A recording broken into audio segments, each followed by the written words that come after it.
வேணாம் வேணாம் விடுறேன் ஓட்டம்.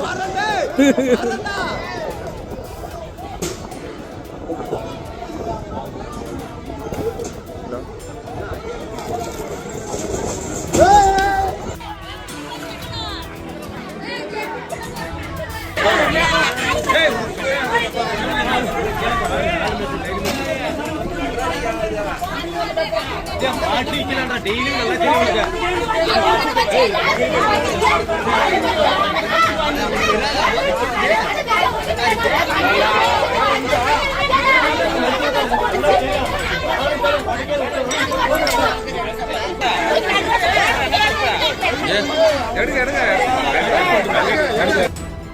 தருமபுரி மாவட்டம் பென்னாகரம் அருகே பொடூர் கிராமத்தில் 24 மணி நேரமும் சட்டவிரோதமாக மது விற்பனை நடந்து வந்த 4 கடைகளை பெண்கள் ஒன்று கூடி கற்களால் அடித்து நொறுக்கினர். விவரங்களை செய்தியாளர் சரவணன் வழங்கிட கேட்கலாம். சரவணன் வணக்கம். சம்பவம் தொடர்பான மேலும் விவரங்கள்.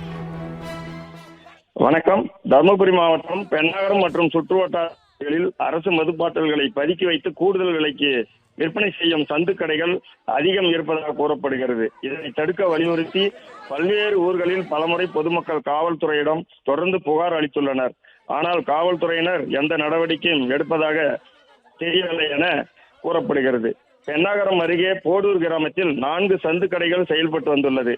இதனால் ஆத்திரமடைந்த பெண்கள், இளைஞர்கள் என்று 4 சந்து கடைகளையும் துடைத்துள்ளனர். அப்போது ஒரு சந்து கடை விற்பனையாளர் கோவிந்தன் எதிர்ப்பு தெரிவித்து பொதுமக்களிடம் தகராறு செய்துள்ளார்.